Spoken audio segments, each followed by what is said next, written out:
aku menemukan kutipan yang membuat diri aku pribadi kayak, hah?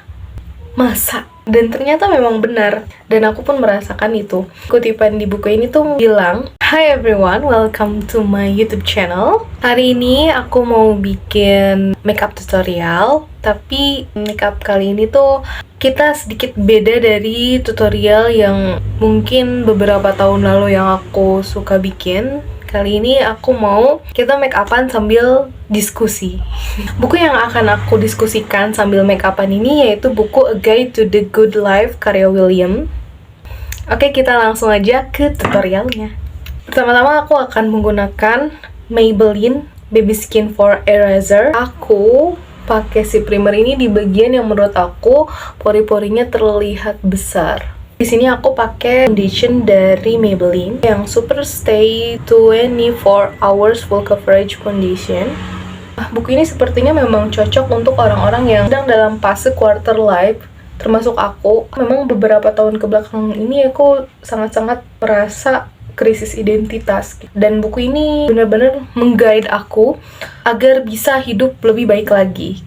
Jujur aja, aku baca buku ini tidak dari awal, tapi aku memilih part-part yang memang cocok dengan kondisi aku saat ini. Contohnya seperti saat aku berada di fase yang sulit mengkontrol amarah aku, dan di sini tuh ada penjelasannya bagaimana kita bisa mengkontrol amarah kita, melepaskan semua emosi yang ada dalam hati kita. Buku ini benar-benar kayak mengguide kita, menuntun kita, membimbing kita bagaimana kita menjalani hidup dengan emosi-emosi yang hadir di kehidupan kita. Aku baca buku ini sangat-sangat dihayati sehingga memang perlu waktu yang lama untuk mengakhiri pembacaan buku ini gitu.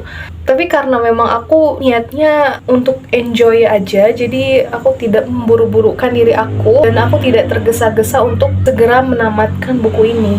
Karena memang aku ingin ketika aku menamatkan buku ini, ingin merasakan manfaat dari buku ini dalam diri aku dan menanamkannya selamanya gitu. Jadi aku baca buku ini nggak buru-buru banget.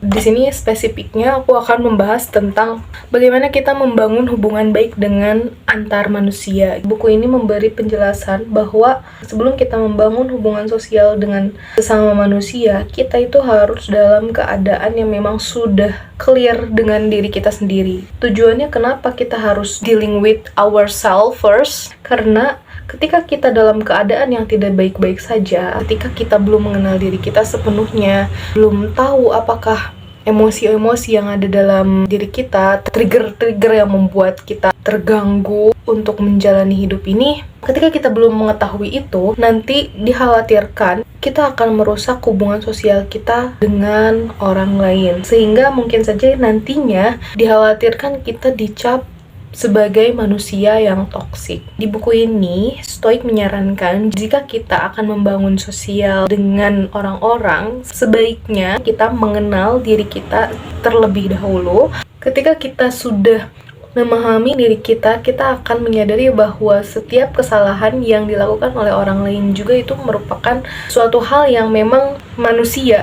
Kita akan lebih mudah mengerti setiap gerak-gerik orang lain dari sisi psikologisnya. Dan jika memang mereka tidak memberikan dampak baik untuk diri kita bisa saja mudah untuk meng-cut off mereka atau tidak memberikan batasan-batasan untuk diri kita agar terhindar dari hal-hal yang memang mengganggu pertumbuhan diri kita untuk lebih baik lagi. Aku lupa kalau aku pakai lip cream dari OMG.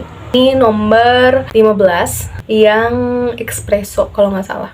Balik lagi ke pembahasan. Jadi kalau misalnya kita dalam keadaan yang memang belum mengenal diri kita sendiri, belum mencintai diri kita sendiri, belum dealing with ourselves, lalu kita melakukan hubungan atau menjalin hubungan dengan orang-orang yang ternyata karakter dari orang-orang tersebut itu belum mengenal diri mereka, atau lebih tepatnya bisa saja toksik. Dikhawatirkan jika hal itu terjadi, itu akan membuat kita makin sulit mengenal diri kita sendiri, dan juga diri kita akan terkontaminasi dengan karakter mereka. Di buku ini juga menyarankan agar kita sangat berhati-hati dalam memilih teman. Tapi sebelum memilih teman pun kita harus sadar diri dulu, harus ngaca dulu. Apakah diri kitanya pembawaannya sudah benar? Apakah diri kita memang seorang pribadi yang jujur dan menyenangkan? Jangan sampai kita merasa bahwa semua orang itu toksik, tapi ternyata faktanya diri kita lah yang toksik. Di Islam sendiri pun kita disarankan agar selalu melakukan tafakur atau introspeksi diri, atau juga bisa dibilang muhasabah diri. Oke, lanjut lagi. Aku menemukan kutipan yang membuat diri aku pribadi kayak, hah? Masa? Dan ternyata memang benar, dan aku pun merasakan itu. Kutipan di buku ini tuh bilang kalau kita bergaul dengan seseorang yang unclean di sini mungkin bisa dibilang belum mengenali dirinya, kita akan menjadi orang seperti itu.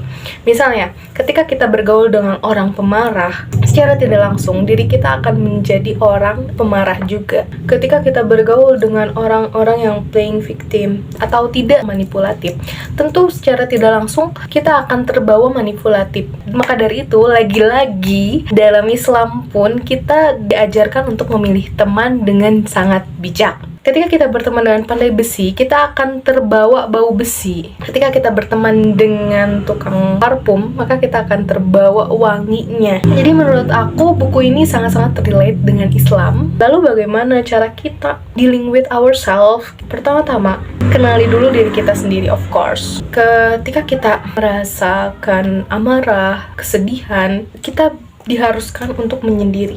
Menyendiri ini bukan berarti kita silent treatment. Aku pun mengalami posisi seperti itu. Ketika aku berada di posisi amarah yang men-trigger aku dari seseorang, dan aku memaksakan diri aku untuk tetap bersosialisasi dengan orang lain, biasanya hal itu malah membuat aku bukan semakin membaik, tapi malah semakin memperburuk kondisi hati aku. Ketika melihat teman-temanku yang lain melakukan suatu kesalahan, aku akan marah. Padahal itu kesalahan yang sangat-sangat kecil, tapi ketika aku dalam keadaan yang tidak baik-baik saja, ketika hati aku ada suatu amarah dari orang lain, aku akan menyebarkan amarah itu kepada orang lain juga yang seharusnya tidak aku luapkan kepada orang lain. Jadi memang benar, ketika kita dalam keadaan yang tidak baik-baik saja, lebih baik kita diam. Dan diam di sini bukan berarti silent treatment, tapi lebih ke introspeksi diri juga, dan juga menenangkan hati, memproses emosi yang ada dalam diri kita. Itulah pengalaman aku pribadi dan juga diskusi hari ini dari buku A Guide to Good Life.